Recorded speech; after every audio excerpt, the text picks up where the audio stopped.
Don't eat that. Noon shatters like glass on stone. Chairs freeze mid-scrape. A violin dries into silence, and every face on the patio angles toward a small black boy at the rope line. His shirt is torn at the cuff, a burlap sack pressed to his ribs, his eyes fixed on a single green leaf gleaming on fine porcelain. At the center table sits Adrian Vale, 72, baron of cold chain roots that stitch the city at night. Silver hair combed back, suit a black slash against white linen. He holds a spoon the way a judge holds a gavel before the strike. Steam curls. Citrus cuts the air. Wealth hums the way it always does at Parkhurst Café. Soft, rehearsed, sure of itself, Adrian's chief of staff, Sarah Lynn, rises halfway. Security. She stops when Adrian flicks 2 fingers without looking away from the boy. The guards lock. In the limousine's glass, 2 silhouettes mirror each other. One framed by leather and chrome, one by sun and grit. Why? Adrian asks, voice even. The black boy swallows but doesn't blink. That leaf, he says, chin lifting toward the garnish. If it's the look-alike, I think. 1 bite and your chest forgets how to move. Polite laughter stutters and dies. Chef Remy Duarte arrives in a blaze of white. Monsieur Vale, our purveyors. The leaf, Adrian says. Bring the bowl. Phones rise like a flock. Sarah's gaze audits headlines. 2 tables over, Gideon Quill, Adrian's polished rival, sets down his glass with a smile that never reaches his eyes. The spoon hovers an inch from Adrian's mouth. Even the fountain across the street seems to hold its breath. Snap the stem, the black boy says, softer now. If it bleeds milk, don't touch it. Remy bristles, plucks a sprig from the shallow bowl, and bends. A bead of cloudy sap swells at the cut. Color drains from his cheeks as though someone pulled a plug. Sarah dials. City health priority. Lock the pass. I want sourcing and kitchen cams in 60 seconds. A waiter reaches for a tray. She stops him with a look. No more plates leave that line. Adrian lowers the spoon to its saucer and studies the black boy the way he studies a dashboard that just lit up. Warning, yes, but also map. Your name? Malik, he says. Remy mutters about a secondary vendor, a last-minute crate. Sarah's mouth shapes words Adrian hates. Last minute. The patio holds still like a coin in the air. Sit, Adrian tells Malik, indicating the empty chair across from him. A soft gasp moves through the cafe. A guard shifts. Adrian's 2 fingers flick again. No, Malik ignores the bread, and the water set trembling by his hand. Maybe test the kitchen first, he says. Sirens grow from rumor to presence. Deep in the building, a steel door claps. The sound runs the copper and tile like a nervous system. Adrian folds his napkin. Tidy, deliberate, closing 1 story to open another. Chef, with me. Sarah. Lock procurement for 72 hours and pull manifests. He glances at Malik. You, stay where I can see you. The spoon is down. The danger isn't, but this warning didn't begin at a white table. It began behind the cafe, where the silver never walks, when a truck door sighed. A crate with a green sticker kissed the pavement, and a black boy with nothing but time and a torn notebook noticed the first mistake. Hours earlier, while Parkhurst polished its glass, Malik traced a delivery into the alley and saw the clue that would save a life. The patio held its breath while sirens threaded through traffic. Sarah's orders snapped like flags. Lock the pass, pull manifests, freeze service. Chef Remy vanished toward the kitchen, white coat flashing like a surrender flag. Adrian remained at the table, eyes on Malik as if the black boy were a compass needle. Tell me, Adrian said. How did you know? Malik kept his hands on the burlap sack, knuckles pale. Because I've seen the real thing and the killer twin. He didn't look away from the plate as he spoke, voice low, even.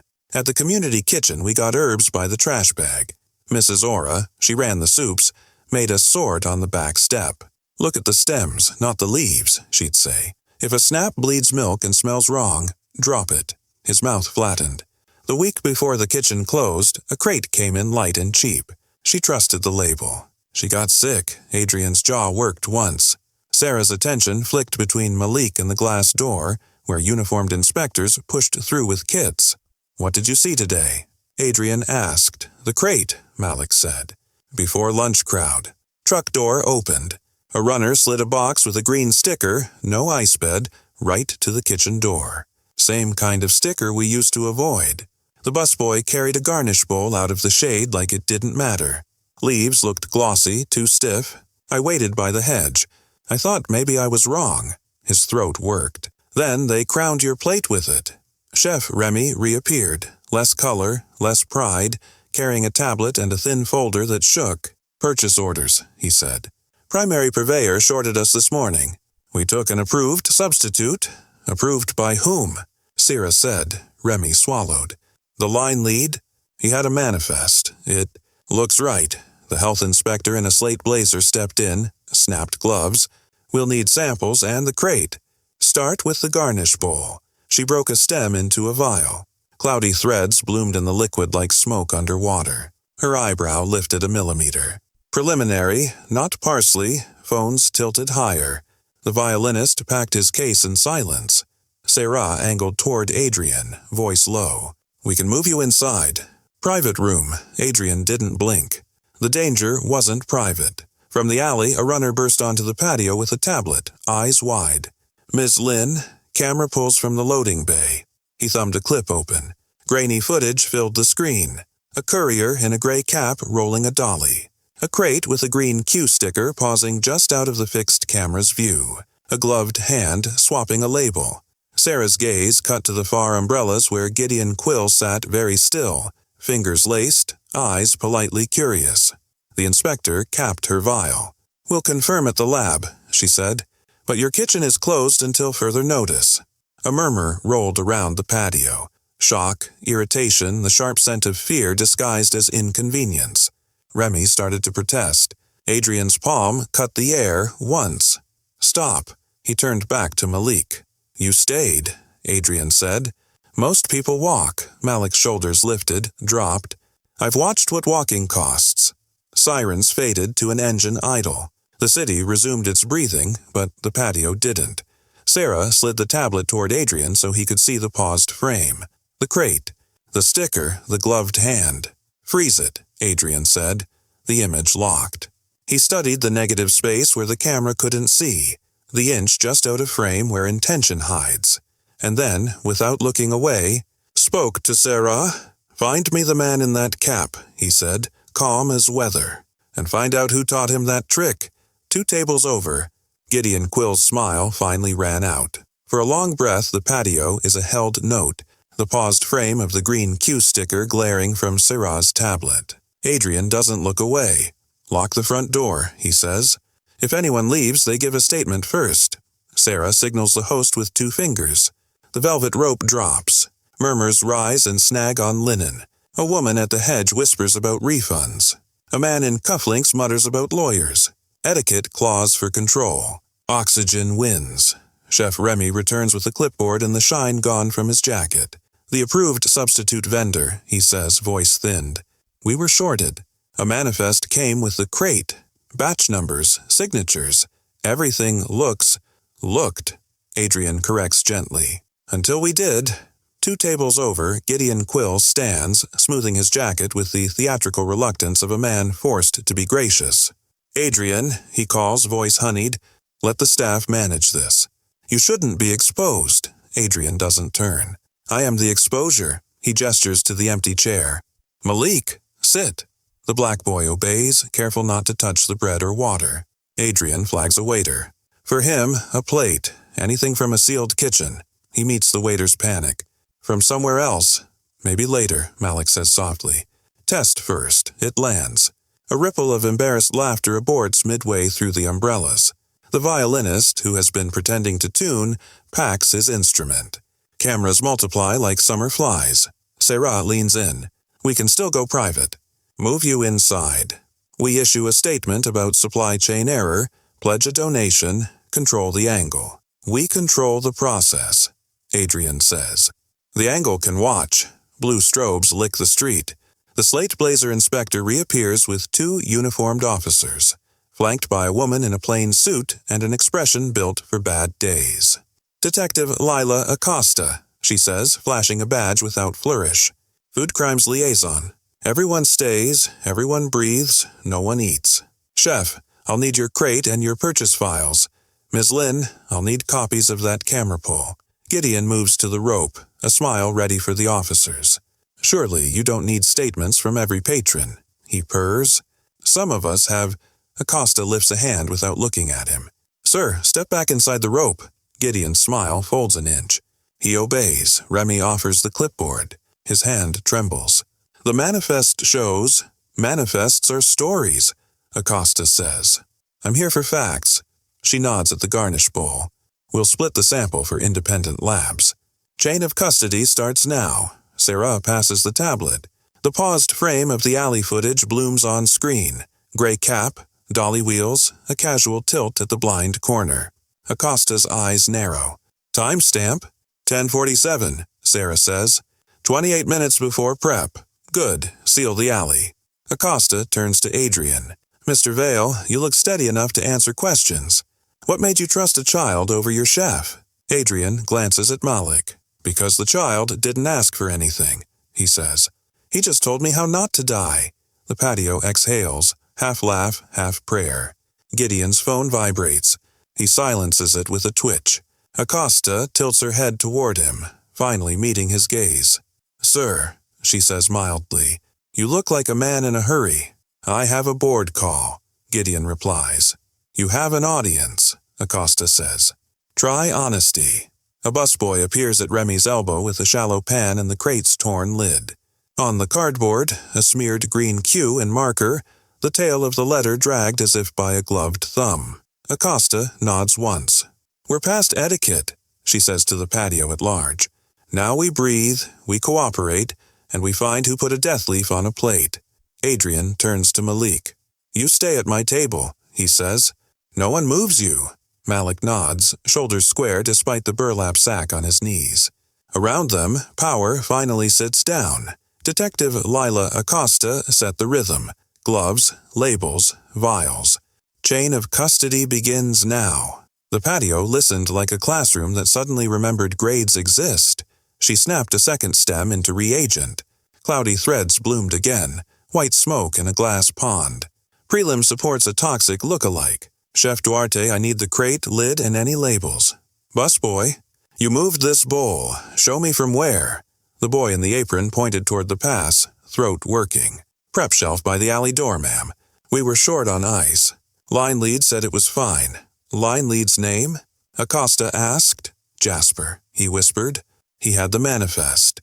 Bring Jasper and the manifest, Acosta said, already turning to Sarah. Ms. Lynn, the loading bay video. Sarah cued the clip. Gray cap, dolly wheels. The crate with the green Q rolling to the camera's blind edge, pausing for half a breath too long. A gloved hand ghosted in, peeled a rectangle, pressed another. When the dolly moved again, the sticker was different. Clean logo, neat QR. The old label rode the wind to a drain. Acosta froze the frame mid-peel. There, she said softly. Tells me we're not an accident country. Gideon Quill watched the screen without blinking, fingers terribly still around his glass. Chef Remy returned with Jasper and a folder. Jasper's confidence had been left somewhere between the alley and the dining room. Manifest, he said, handing it over. Approved substitute vendor. Batch 17B. Signature and stamp. Acosta held the page to the sun. Microgloss in the header shimmered wrong. She angled it, then passed it to Sarah. Your procurement watermark is offset, she said. And the lot number font doesn't match your other POs. Remy's ears flushed. We were shorted at 10. I needed herbs before first plates at 11. The substitute looked right. Looked, Adrian murmured. Until we did, Sarah's tablet pinged. Adrian, she said reluctant. We have a 2 o'clock signing. The Vale Novena consolidation. Slide 4 shows EBITDA gains from community kitchen divestitures. 3 closures.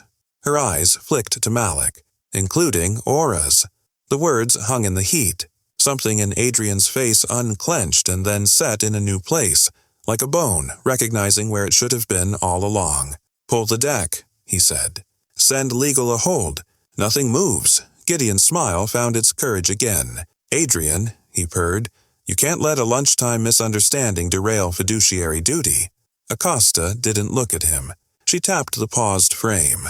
The glove, the peel, the green tail of the Q dragged across cardboard like a signature done with nerves.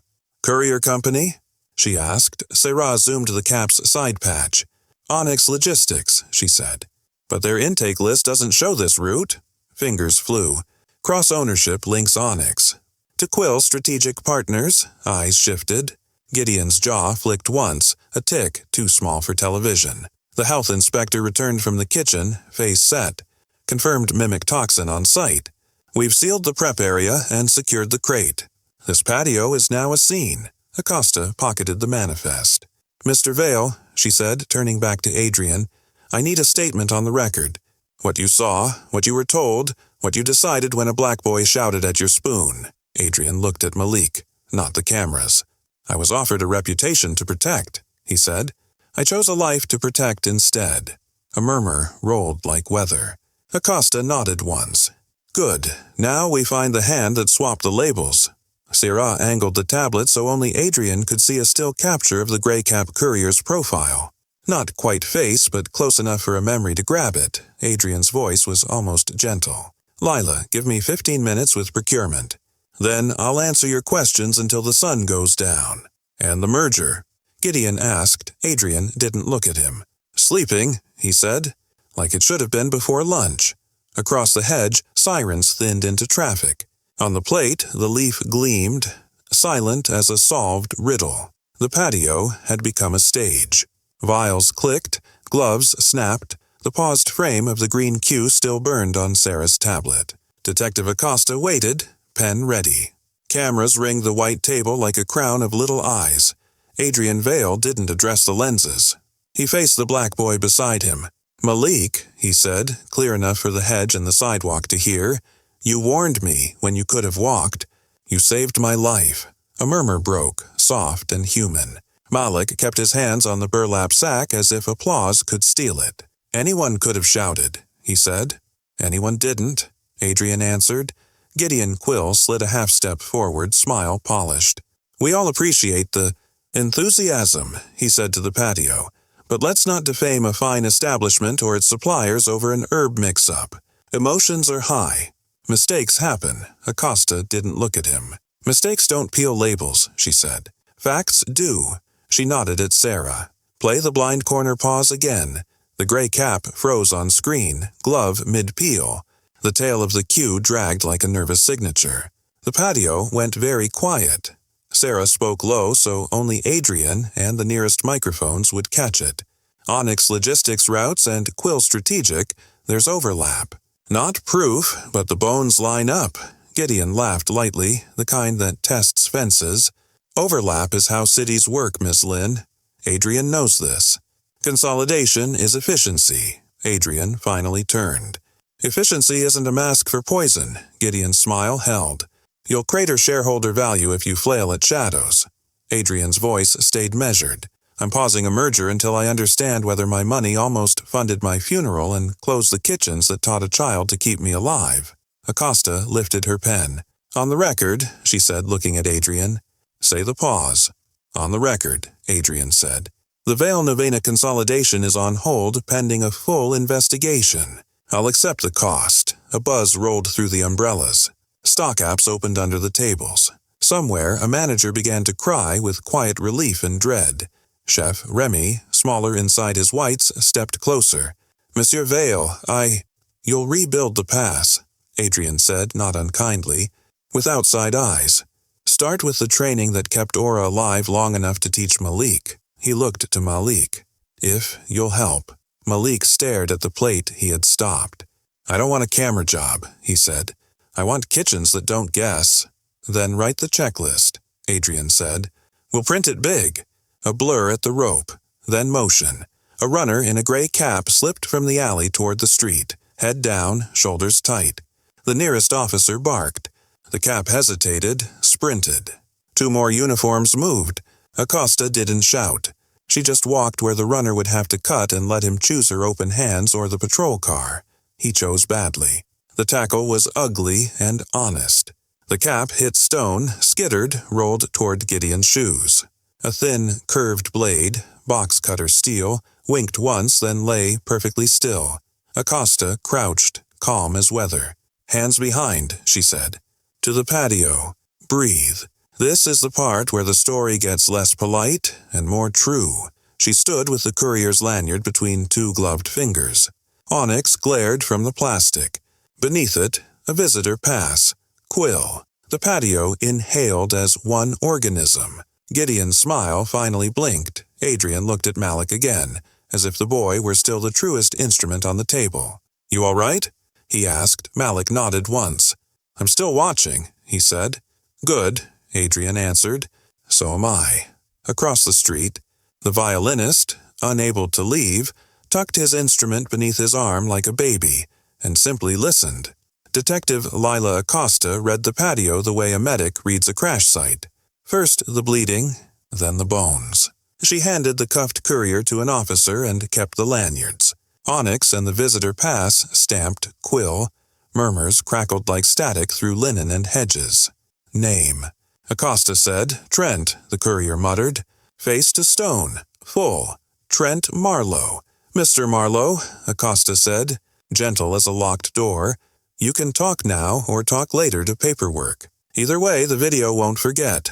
Trent swallowed. His eyes skated to Gideon Quill. The rival's smile had retreated to a polite crease, hands folded, eyes saintly bored.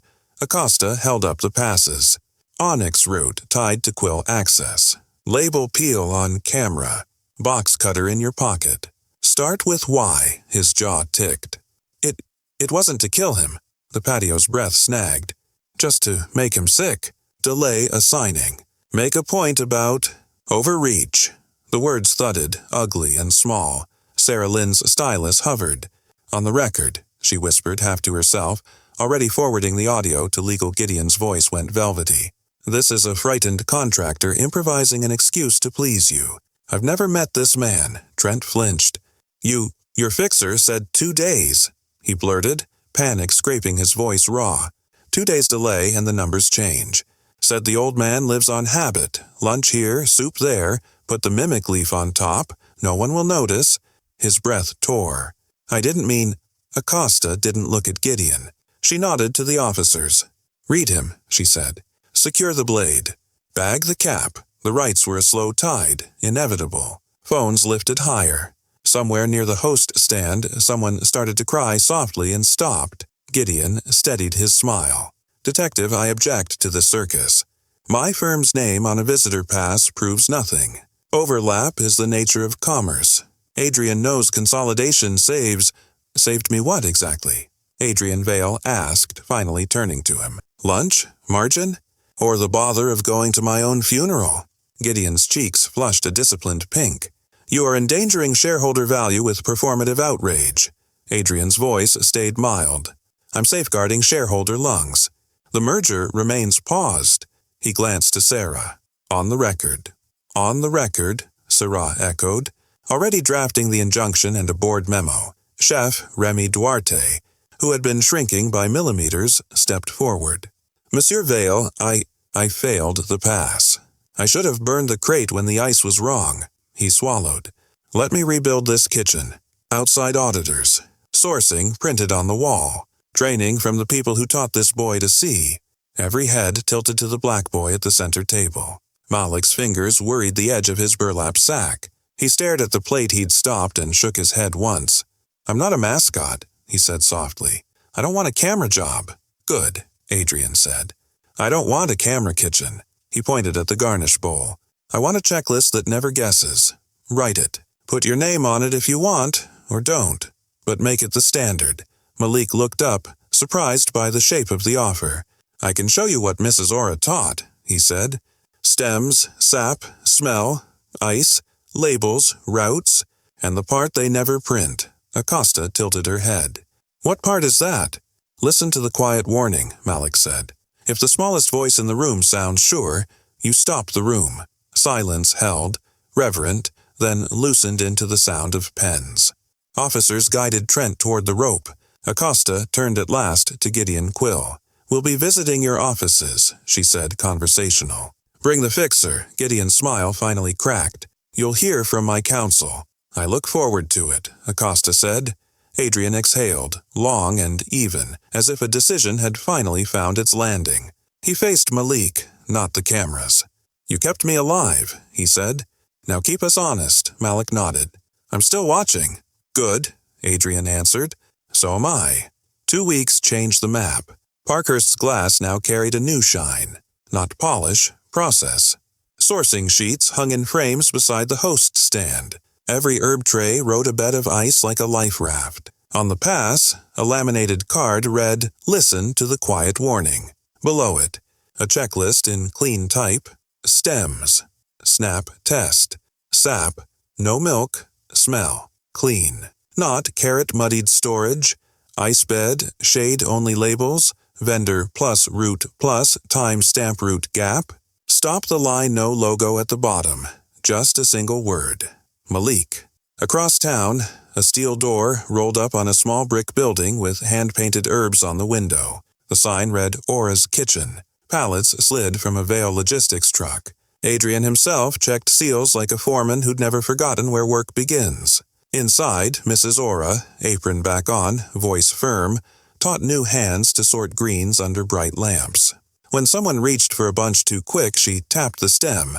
Look first, she said, smiling at the black boy standing beside her. Like he did. Malik wore a donated cook's coat 2 sizes big and a marker clipped to the pocket.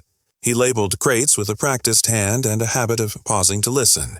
Vents, doors, the small sounds rooms make when they're about to tell the truth. Cameras tried to make him pose. He dodged them with a shrug and a half grin. Check the ice, he'd say, and point to the pass. Detective Lila Acosta moved her case upstream. The fixer cracked. The paper trail braided straight to Quill Strategic. Charges stacked in a quiet, careful pile. Attempted poisoning, tampering, conspiracy. Gideon Quill's smile became something for lawyers to manage behind shut doors. On a soft afternoon, Parkhurst reopened the patio. The umbrellas threw the same round shade. The linen held the same white. The violinist returned with a new tune, a simple melody that didn't ask to be clever. Sarah Lynn stood near the host stand, eyes on the room instead of her phone. Chef Remy took his station, humbled and steady. Adrian Vail sat at the center table. The plate arrived with the new ritual. Stem snapped, sap checked, label confirmed out loud. A waiter set a small dish in front of Malik, first course from Aura's. Herbs signed by Mrs. Aura herself. Malik sniffed, nodded once. Adrian raised his spoon. The patio seemed to lean in, remembering. He paused, not out of fear, but habit's new shape, and glanced to Malik. Safe, Malik said. Adrian tasted. The room didn't applaud. It breathed. Reporters asked about image. Adrian gestured to the pass, to the framed sheets, to the plain card with a single name. We didn't fix an image, he said. We fixed the way we listen. Later, at Aura's, kids in loaner coats lined up for the snap test. Malik crouched so a boy could see the beadless stem close. That's the point, he said. If the smallest voice in the room sounds sure, you stop the room, then you start it the right way. He straightened as Adrian shouldered a crate through the door. 2 waves, nothing more. The city's noise went on. Trucks and gossip and money pretending to be quiet. But here, routines had learned a new step. Pause, listen, check, proceed. If this story moved you, share it with someone who needs a reminder that listening can save lives. Want a downloadable version of Malik's kitchen safety checklist, poster plus card format, for your fridge, cafe, or classroom? Say, send the checklist, and I'll generate it now.